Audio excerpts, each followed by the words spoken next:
আপনারা এভাবে কাগজ লাগিয়ে নেবেন। এখানে একটা ছিদ্র আছে দেখেন, এই ছিদ্র বরাবর আমাকে হিসাব করতে হবে, যেহেতু তার এদিক দিয়ে দেবো। এইখান থেকে একটা এইদিকে এই কয়েল থেকে আমি শুরু করব। এখান থেকে শুরু করলে আমার এদিক দিয়ে তার নিয়ে যেতে সুবিধা হবে। এই যে 34 নম্বর তার নিয়ে নেব। প্রথমে এই তারটাকে এইখানে ভালো করে একটু পেঁচিয়ে রাখতে হবে।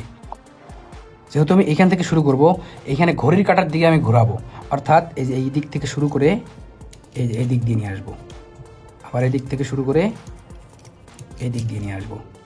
ঠিক আছে, এই দিক দিয়ে ঘোরাবো। এই যে দেখেন ভালো করে, প্যাঁচটা আমি এই দিক দিয়ে ঘোরাবো, এই দিক দিয়ে আমি মোটমাট ভিতরের কয়েলে আমি 310টা, আমার যেহেতু কয়েলে 310টা ছিল, আমি ভিতরে 310টা প্যাঁচ দেবো এখানে। তো এইটাকে এভাবে রাখার জন্য একটা স্ট্যান্ড দরকার। স্ট্যান্ড নাই আমার কাছে, তো আমি আমার এই পুরাতন একটা পাওয়ার সাপ্লাই আছে, এই পাওয়ার সাপ্লাইয়ের ভিতর দিয়ে ঢুকিয়ে দেবো। এই যে এইখান দিয়ে এটাকে ঢুকাবো, এটাকে এইভাবে দাঁড় করে রাখবো। এটা এভাবে রাখার পর এখন আমি এদিক দিয়ে প্যাঁচ দেবো।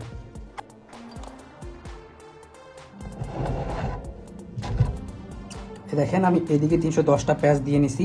এখন এই দিকের যে কয়েলটা আছে, এই কয়েলটা এদিকে প্যাঁচ দেবো না, এই কয়েলটা এই উল্টা দিকে প্যাঁচ দিতে হবে, ঘড়ির কাঁটার উল্টা দিকে।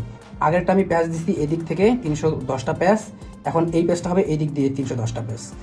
যেমন এই তারটা এদিক দিয়ে আছে, আমি দেখাচ্ছি, এই দিক দিয়ে ঘুরায় নিয়ে এসে এদিক দিয়ে নিয়ে এসে এদিক দিয়ে, মানে এই দিকে প্যাঁচটা হবে, এদিকে 310টা প্যাঁচ দেবো।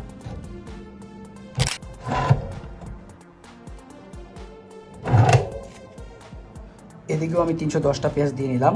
এবার প্রথমটা যেহেতু আমি এদিকে ঘুরাইছি প্যাঁচ, দ্বিতীয়টা এইদিকে, এবার তৃতীয়টা আমি আবার এদিকে ঘুরাবো। এভাবে করে সবগুলো প্যাঁচ দিয়ে নেব। তাহলে 3 নম্বর কয়েলটা আমি এদিক দিয়ে প্যাঁচ দেবো, অর্থাৎ প্রথমটা এদিকে দিছি, দ্বিতীয়টা এদিকে উল্টা দিক, তারপর আবার এটা এই দিক, এভাবে করে সবগুলো দিব।